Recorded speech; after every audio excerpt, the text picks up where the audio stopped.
사람에게 가지고 있는 본능이 여러 가지가 있겠지만 그 중에 한 가지가 아마 이기고 싶어하는 본능이 아닐까 싶어요. 사람이 지고 싶은 사람 하나도 없습니다. 예를 들어서 이럴 때 있잖아요, 여러분. 학교 다닐 때 난 반장하고 싶지 않은데 우리 반에 반장을 하겠다는 애가 없어요. 그래서 이제 다 반장을 하겠다는 애가 없어서 반장 추천을 해서 누가 나 등 떠밀려서 이제 반장 후보에 나와요. 그러면 처음에는 무슨 내가 반장이에요. 난 반장하기 싫어요 라고 하지만 막상 반장 선거에 딱 나오면 어때요? 이기고 싶죠. 거기서 떨어지면 사람 기분이 하나 싫다는데 왜 자꾸 해가지고 사람 망심스럽게 그러냐고 하는 게 사람 마음이잖아요. 그러니까 지고 좋아하는 사람 하나도 없습니다. 모든 사람은 다 이기고 싶어 합니다. 그리고 우리가 보통 인생에서 성공과 실패를 이야기할 때 이기는 사람, 많이 이기는 사람이 성공하는 사람이고 많이 지지 않는 사람이 많이 지는 사람이 실패한 사람인데요. 우리 인간은 결국 모두 다 패배자입니다. 결국 우리 인생에 있어서 가장 큰 싸움인 생명의 싸움에 있어서 지기 때문에 죽음 앞에서 모든 사람은 공평하기 때문에 우리 모두는 궁극적으로 승리자가 될 수 없습니다. 우리 모두 실패자죠. 그것이 우리 인간이 가지고 있는 어쩔 수 없는 한계입니다. 가지고 있거나 가지고 있지 않거나. 전 가끔 큰 병원에 문상을 가끔 갈 때가 있습니다. 그러면 참 한때는 그렇게 대단했던 양반이 저렇게 초라한 모습으로 죽음만을 기다리고 계시는 분들을 보면서 우리 인간은 그런 모습을 보면서 저는 모든 인간이 다 불쌍하게 느껴집니다.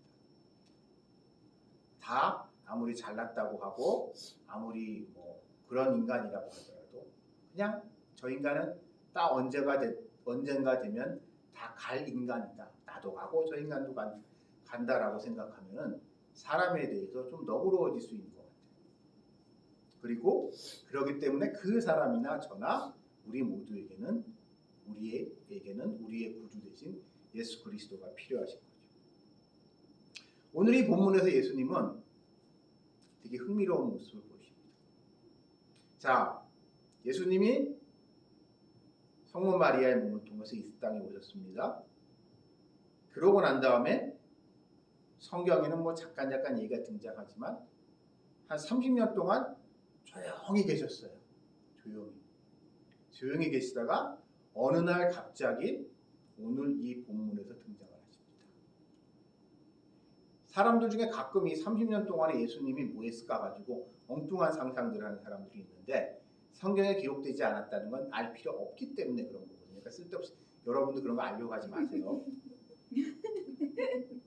하루 이상한 얘기를 하는 사람들.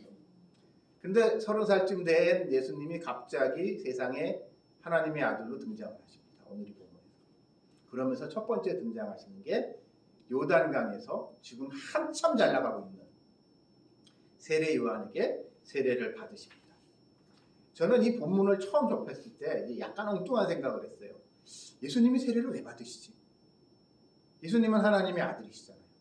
예수님이 세례를 받으시거나 받지 않거나 예수님은 같은 분인데 그 세례를 받지 않았다고 해서 예수님이 아닌 건 아니잖아요. 그 전에도 예수님은 예수님이었고 예수님은 하나님의 아들이시 그리스도셨고 그거랑 이거나 매한가지인데 왜 굳이 예수님은 뭐라고 표현해야 되나요? 그러니까 자기보다 이제 급이 낮은 한 끗발 낮은 세례 요한한테 왜 굳이 세례를 받으시면서 공생애를 시작하셨을까라는 궁금증을 가지고 있었습니다. 근데 그거를 우리가 알기 위해서는 이 본문, 오늘 이 본문을 풀로 좀 이해할 필요가 있어요. 그러니까 우리가 뭐가 있냐면요. 우리 한글 성경에 장절하고 이렇게 나눠져 있잖아요. 그건 나중에 이렇게 출판업자들이 구분해 놓은 거예요. 정확히 말하면. 신학자들이 구분해 놓은 것도 아니고요. 출판업자들이 성경을 이제 출판하는 과정에서 편의상 구분해 놓은 겁니다. 그래서 우리가 성경을 이렇게 아까 그 장절 부분을 좀 무시하고 읽을 필요가 있는데 오늘 이 본문도 보통 중간중간 잘라서 우리가 생각하잖아요. 예수님이 이거 근데 이걸 좀 풀로 우리가 이해해 볼 필요가 있습니다. 자, 예수님은 이 땅에 하나님의 아들이 인간의 몸으로 오셨습니다. 그렇기 때문에 예수님은 원래 하나님의 아들이셨지만 이곳에서 예수님은 인간이시기도 해요. 30년 동안 예수님이 어떻게 살았을까요? 여러분과 저 같은 똑같은 사람으로 살았습니다. 저는 성경을 읽을 때, 특히 성경을 처음 읽을 때 되게 재밌게 느꼈던 게 뭐냐면요. 예를 들어서 예수님은 배고프다고 하시는 장면이 있어요. 만약에 예수님이 진짜 하나님의 아들이다 라고 하면 배고플까요? 그러니까 뭐라고 표현하면 하나님이 신이다. 그러니까 약간 제 말을 비꼬놓을 수 있습니다.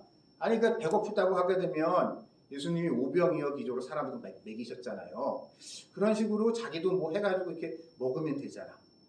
배고플 일이 뭐가 있지? 라는 약간 엉뚱한 생각을 했습니다. 더군다나 예수님은 막 졸려서 주무십니다. 그 이제 아시는 거예요. 베드로랑 같이 배 타고 갈 때 이제 풍랑이 져가지고 이제 다 막 죽게 생겼는데 예수님은 배 아래에서 혼자 잘 주무시잖아요. 그래서 베드로가 막 깨우는 장면. 그러니까 잘 자기도 하고 먹기도 하고. 그러니까 이러한 예수님의 모습을 보게 되면 인간적이에요. 인간이에요. 우리와 같은 똑같은 인간입니다. 그래서 예수님은 오늘 이러한 길을 걸으신 겁니다. 예수님이 이 땅에 오실 때 하나님의 아들이 저 하늘 보좌를 버리시고 이 땅에 우리의 인간과 같은 모습으로 오실 때 하나님은 그리고 예수님은 그때 이미 결정을 하셨어요. 한마디로 저것들과 같이 되겠다. 인간이 되겠다. 그러면 인간이 겪어야 될 모든 것을 다 겪겠다는 각오를 하고 이 땅에 오신 겁니다. 예를 들어서 이런 겁니다. 재벌이 있다고 치십시다. 재벌이 자기 아들이랄 때 회사를 물려주고 싶을 때 형식적으로는 이제 평사원으로 입사를 시키잖아요. 공채를 통해서. 평사원으로 입사를 시키지만 누가 봐도 평사원이 아니잖아요. 평사원이 아니잖아요. 그 뭐죠? 별에서 온 그대인가? 거기 황당한 장면 있잖아요. 기억나세요? 별에서 온 그대인가? 황당한 장면 있잖아요. 그러니까 약간 코미디스러운 그런 장면이지만 그런 게 요즘 이제 좀 문제인데 예를 들어서 이런 것 같아요. 재벌 총수들 지금 재벌들이 3세 경영으로 넘어가니까 재벌 1세들 같은 경우에는 자기 아들들을 훈련을 시킬 때 시대가 그때와 좀 다르긴 하지만 그 아들한테 공장을 짓겠습니다. 그러니까 그 당시 이제 외국으로부터 이제 뭐라고 해야 되나, 그러니까 합작을 해가지고 시골에 공장 같은데 공단을 짓는데 그 일을 전적으로 그 아들한테 맡겨요. 그리고 그 당시 이제 재벌 총수들이 아들이 여럿이었잖아요.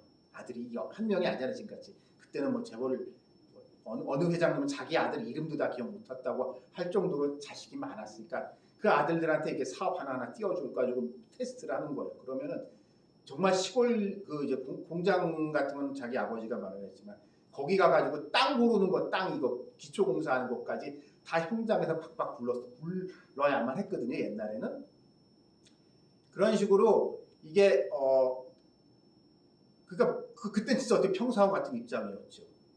근데 요즘 이제 세상이 바뀌어서 좀 이렇게 좀 코미디 좀 이상한 상황이 되고 있는데, 그러니까 예수님도 마치 이 땅에 왔을 때는 하나님이 그런 일을 맡겨가지고 이 밑바닥에서 굴르겠다는 심정으로 이 땅에 온 겁니다. 그리고 그것이 그 예수님이 진짜 어떤 분이신지를 사람들은 아무도 몰라요. 흥미로워는 마귀만 알고 있어요. 귀신만 알고 있습니다.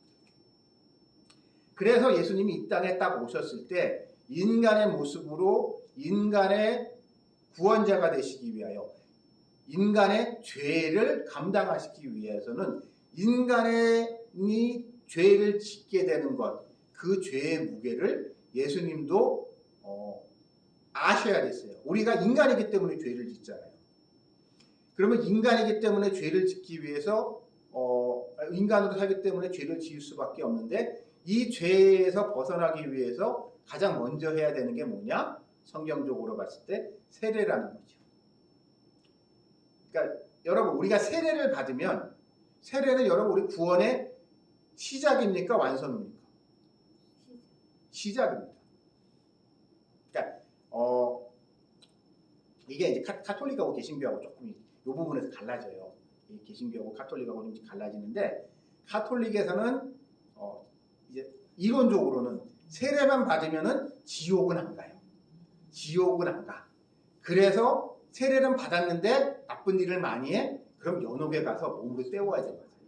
근데 개신교는 그 말도 안 되는 소리고 성경적이지 않다는 게 개신교의 우리 종교개혁자들의 이야기고, 그러니까 뭐 아니면 도인데 천국 아니면 지옥인데 그 천국에 들어가는 첫 계단이 첫 단추가 하나님 믿는다고 하면서 세례를 받는 것, 그것이 성도가 되는 첫 번째 걸음입니다.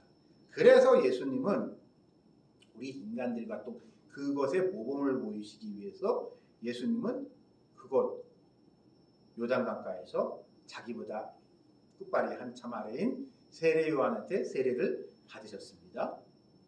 그래서 그러니 그 세례를 받자마자 하나님이 기뻐하시고 오늘 본문 말씀같이 성령이 하늘에서 이렇게 비둘기같이 내려오셨죠. 그러고 난 다음에 우리 잘 아시다시피 광야로 가십니다. 오늘 이 본문에는 자세히 안 나와 있지만 여러분 이제 광야에서 40일 동안 금식하시면서 마귀와 투쟁을 벌이시잖아요. 마귀의 시험을 겪으십니다. 근데 이 마귀가 준 시험, 그것은 결국 우리 인간이 마귀로부터 살면서 겪게 되는 시험의 축소판인 거죠. 그것을 우리는 결국 다 거기에 넘어지거든요. 그러면서 우리 인간은 이런 핑계를 댑니다. 사람이 다 그렇죠. 나만 죄져요? 쟤도 죄져. 이 중에 죄 없는 사람 손 들어보세요. 사람은 다 죄 짓게 돼 있어. 나만 죄 지은 거 아니야. 사람이라면 다 약한데 내가 죄를 짓고 싶어서 지은 게 아니라 나는 사람이기 때문에 사람이어서 약하기 때문에 그런 죄에 넘어갈 수밖에 없고, 그러니까 이 하면서 사람들은 끊임없이 핑계를 댑니다. 자기 죄에 대해서. 여러분 그러나 예수님은 지금 이 말씀에서 보게 되면 예수님이 사람이시잖아요. 사람 중에 죄 안 짓는 사람 나와봐 하면 누구예요? 예수님이 죄를 안 지으신 게 예수님이란 말이에요. 그 사탄의 시험을 이기시고 이 죄를 안 지으신 게 예수님입니다. 우리 그리스도인은 이러한 예수님을 믿는 사람입니다. 여러분과 아다시피 우리는 이 두 가지 딜레마에 빠져 있어요. 한편으로는 죄의 문제에 있어서 인간이 죄를 지어서는 안 된다는 것과, 그러나 죄를 자꾸 짓게 된다는 이 두 딜레마 속에서 우리는 빠져가지고 고민을 하다가 자포자기한 사람들이 많습니다. 여러분 이제 교회를 안 다니는 사람들, 교회를 다녔다 교회를 떠난 사람들, 신앙생활을 특히 잘 하다가 교회를 떠난 친구들을 봅니다. 제가 이제 그런 친구들하고 얘기를 하다 보면 흥미로운 사실을 한 가지 발견합니다. 교회를요, 저같이 얼레벌레 다녔던 사람들은 그래도 교회를 잘 나오는 사람들이 많아요. 청년 때나 젊었을 때. 근데 오히려 흥미로운 게 그때 교회를 잘 다녔던 애들 있잖아요. 아주 교회를 착실하고 정말 열심히 다녔던 애들 중에 교회를 떠난 애들이 너무 많아요. 뭐 선교사가 되겠다, 뭐 하여튼 내 정말 주님을 위해 순교하겠다 했던 애들 중에 교회를 다니는 애가 하나도 없어요. 희한할 정도로. 그런 애들 중에는. 그런 애들이 이제 붙들고 이제 얘기를 하잖아요. 네, 저는 이제 동창회나 이런 데 가서 그런 친구들만 붙들고 이제 얘기를 하다 보면 걔네들이 공통적으로 나타내는 게 있습니다. 제가 보기에. 세상에 나가기 전에 철없는 학생 시절에는 그런 말 할 수 있었어. 그런 말을 해도 교회에서 특히 교회란 바운더리 안에서 있을 때는 그렇게 지내도 뭐 상관이 없었어요. 그리고 그때 막 그렇게 그랬는데 막상 세상을 살아보니 그리 간단한 문제가 아니고 그렇게 살아간다는 게 얼마나 어려운지를 뼈저리게 느끼게 된 거예요. 근데 그런 상황 속에서 그런 친구들의 특징이 뭐냐? 자기가 옛날에 그래서 그런 나이롱 신자들, 썬데이 크리스찬들을 보면서 저번 말에 교회 다니지도 않는 사람, 교회를 다니려면 제대로 다녀야지. 그따위로 다닐 거면 교회 다니지 마. 라는 이야기만 들으면서 교회를 다녔어요. 근데 어느 순간에 자기 모습을 보니까 그따위로 교회 다닐 거면 교회 다니지 마. 주의 성수 제대로 못하고 11조도 제대로 못하고 술 마시고 담배 피고 세상 사람들하고 똑같이 살면서 무슨 교회 다닌다고 해. 그럴 거면 교회 때려쳐.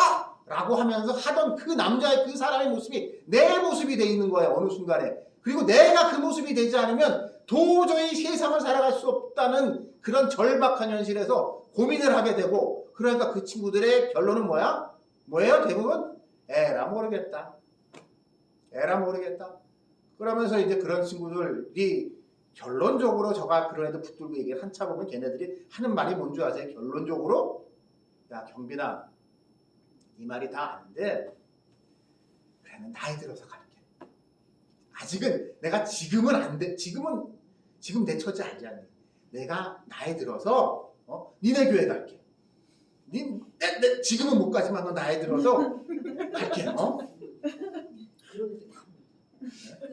엄청 궁금하겠어요. 그래서 그런 애들 나 너희 교회 한번 참여 좀 시켜줘. 뭐 이런 친구들이 있어요. 그러니까 그런 애들이랑 얘기를 하면서 알았다라고 이야기를 합니다. 왜 그런가? 그러니까 그런 애들의 모습을 보면서 저는 참 안타깝습니다. 저는 정말 안타까운데 그게 왜 그런가 생각을 했더니 저를 비롯한 한국교회에 약간 이게 풍토 중에 하나가 예수님이 얼마나 인간적인가. 우리 인간과 똑같은 고난을 겪으셨고 우리와 똑같이 배고프셨고 아마 예수님도 이게 목수니까 잘 살지 않았을 거 아니에요. 먹고 살기 얼마나 힘들었겠어요. 그리고 예수님의 그 제자들도 보게 되면 이렇게 잘 나가는 사람들 아닙니까? 다들 삶이 고달픈 사람들이었는데 그런 사람들을 그런 사람들과 함께 우리와 똑같이 그들의 삶의 무게 속에서 살던 사람들이었습니다. 지금 우리들과 같이. 그리고 그러한 우리들의 삶의 모습이 결국 이 광야에서 겪으셨던 예수님의 사탄과의 40일 동안의 그런 영적 전쟁에서 나타나지 않나 싶어요. 크게 봤을 때. 근데 예수님은 그 사탄과의 시험에서 이기셨습니다. 우리 인간은 못 이기죠. 우리 인간은 이기려고 발버둥을 치지만 못 이기고 굴복하고 사탄의 그러니까 죄의 종노릇을 할 때가 많지만 예수님은 그때 승리를 하셨습니다. 그러고 난 다음에 예수님이 세상에 탁 나오십니다. 근데 바로 이 시점이 어떤 시점이에요? 흥미롭게도 세례 요한이 잡혔을 때예요. 세례 요한이 잡혔다는 건 제가 전에도 말씀드렸겠지만 이 유대인들한테는 모든 희망이 사라진 거예요. 몇백 년 만에 나타난 선지자란 말이에요. 몇백 년 만에 나타난 선지자, 모세나 엘리야 같은 선지자여가지고 위대한 하나님의 종이 나타나가지고 저 사람이 저 위대한 선지자를 통해서 하나님이 우리에게 놀라운 일을 이루실 거야. 그 옛날에 우리가 구약 성경에서 있었다는 그 일이 그냥 옛날에 있었던 일이 아니라 저 세례 요한을 통해서 우리에게 일어날 것이고 우리가 다 우리 민족이 이 이스라엘 사람들이 다 세례 요한한테 가서 저 요단강에서 세례를 받고 하나님한테 죄를 자복하고 그러면은 하나님이 놀라운 일을 우리에게 일으켜서 저 로마를 갖다가 다 물리쳐 줄 거고 우리가 옛날에 다윗 솔로몬 왕조의 위대한 영화를 다시 재건할 수 있을 거라는 그런 부푼 희망을 가지고 있던 그런 이스라엘 사람들이 세례 요한이 이렇게 무기력하게 그냥 잡혀간 거란 말이에요. 아마 이런 생각하지 않았을 거예요. 헤롯의 부하들이 세례 요한을 잡으러 왔을 때 아마 주변에서 뭐 이런 생각도 했을 것 같아요. 저렇게 위대하신 하나님의 종을 함부로 건드리면 천벌 받을 거야. 하늘에서 뭐 천사가 내려와가지고 막아줄 거야. 라는 이런 구약에서 보게 되면 이제 이게 주의 선지자들한테 이렇게 하나님이 직접 그 사람들의 삶에 개입하는 부분이 있잖아요. 엘리야나 엘리사나 이런 사람. 그런 놀라운 일이 있을 거라 기대했는데 웬걸? 그냥 저렇게 허무하게 한 방에 가버리고만 해. 라고 하면서 모든 희망이 사라진 이스라엘 사람들 사이에 예수님이 등장하셨습니다. 그러면서 단호하게 선포하십니다. 내가 이겼다고. 하나님의 나라가 가까이 왔다. 하나님의 나라라는 게 뭘까요? 하나님의 통치입니다. 하나님의 온전한 통치, 그것이 곧 하나님의 나라거든요. 이 하나님의 나라가 가까이 왔으니까 너희는 회개하고 복음을 믿으라고 말씀을 하고 계세요. 이 부분을 아마 처음 이스라엘 사람들이 들었을 때는 뭔 소리인지 이해하지 못했을 겁니다. 왜냐하면 이스라엘 사람들한테요, 여러분 구약에서 보면 하나님의 나라, 성령 강림 이런 게요, 종말의 심판의 개념이 되게 강해요. 구약에서는. 그래서 하나님의 나라, 성령 강림 이런 거는 우리 지금 최후의 심판 같은 개념이 강해서 이것이 일어나게 되면 최후의 심판, 우리 지금 휴거 같은 게 일어나서 이제 다른 놈들 다 작살나고 우리만 이제 잘 먹고 잘 살게 될 거야라고 이스라엘 사람들이 생각했단 말이에요. 근데 예수님이 사탄과의 전쟁에서 승리하시고 난 다음에 그 이야기를 하니까 이스라엘 사람들은 뭔지 제대로 처음에는 심지어 예수님의 제자들조차도 제대로 이해하지 못합니다.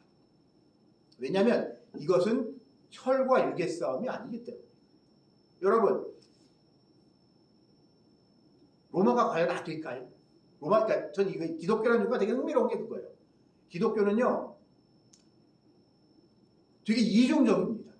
인간에 대한 이해 자체가 있다. 인간은 죄인이기도 하지만 의인이에요. 의인이기도 하지만 죄인이에요. 하나님은 우리를 의인으로 창조하셨지만 죄로 말미암아 죄인이 됐고, 그 죄인이 됐기 때문에 자꾸 죄를 짓고 라고 생각하는 게 기독교라는 종교가 가지고 있는 되게 특이한 인간에 대한 이해입니다. 그리고 이것은 유대인이나 헬라인이나 로마인이나 야만인이나 심지어 우리 한국인이나 일본인이나 중국인이나 다 똑같다는 거예요. 모든 사람을 하나님이 창조하셨기 때문에. 우리는 참 기독교라는 종교가 정말 특이한 종교 같아요. 이런 거 보거든요. 그냥 인간을 다 인간으로 본다는 거예요. 그 사람 피부 색깔이 묻건, 그 사람의 하여튼 IQ가 높건 낮건 가끔가다 말입니다. 저는 사람들 중에 정말 인간이 덜 돼먹은 인간들이 있단 말이에요. 사이코패스들이 있단 말이에요. 소시오패스들이 있어요. 그런 사람들을 보면서 과연 저 사람들도 하나님이 창조하신 사람일까? 하나님이 창조하신 사람이라면 어떻게 인간이 저 모양 저 꼴일까? 과연 저런 사람도 구원받을 수 있을까? 라는 고민을 할 때가 있었습니다. 양심이 없는 인간들에서 양심이 자기가 잘못해놓고 자기가 뭘 잘못했는지 끝까지 인정하지 않고 끝까지 남탓하는 인간들이 있단 말이에요. 답답해 죽겠는 인간들. 저게 사람 맞아 싶은 사람들이 있단 말이에요. 우리 살다 보면. 그리고 이제 요즘 같은 경우 이제 요즘 한국 사람들은 특히 특정 어떤 나라 사람들에 대해서 그 나라 사람들은 말이야 어쩌고 저쩌고, 저 나라 애들은 말이야 저래서 안 돼, 믿을 것들이 못 돼 하면서 특정 인종이나 특정 민족을 아주 폄하하는 그런 분위기가 있어요. 분명히 우리 사회에. 그리고 그런 안타까운 현실은 우리가 살다 보면 그 나라 사람들과 부딪히면서 안 좋은 경험, 개인적이나 집단적인 경험을 쌓다 보면 자꾸 이제 선입견이라고 생각했던 그거에 노예가 된다고 해야 되나요? 자꾸 그렇지 라는 이런 생각을 하게 됩니다. 그러나 우리가 알아야 될 것은 그 사람이나 우리나 이 모든 것을 좌지우지하는 것은 결국 마귀입니다. 저 가끔 이런 생각을 들어요. 그러니까 마귀가 지금 여기서 보고 있는지 모르겠지만, 그러니까 싸울 때 보면 이런 것 같아요. 두 사람이 싸울 때, 야, 마귀가 제 뒤에 있는 마귀가, 야, 제가 너 욕하해. 저쪽에 뒤에도 마귀가요. 야, 너 제가 너보고 뭐라고 했는 줄 아니? 하면서요, 마귀가 끊임없이 싸움을 붙입니다. 그러다 그렇게 이제 그러면서 마귀는 이제 뒤에서 가만히 보고 있다가 잠잠해질 때 한 번씩 톡톡 건드리면서 끊임없이 인간들의 싸움을 부추깁니다. 그러면 이제 인간은 자가 발전을 해가지고 죽도록 싸우는 게 인간들이에요. 그리고 지나고 난 다음에 근데 별것도 아니에요. 따지고 보면 별것도 아닌 거 가지고 싸우고 난 다음에 싸우고 났지만 어느 순간에 되면 별것도 안 하고 본인들도 하지만 자존심 때문에 또 화해는 못하는 게 우리 인간의 냉정한 모습입니다. 그렇기 때문에 결국 이스라엘이 이렇게 그들의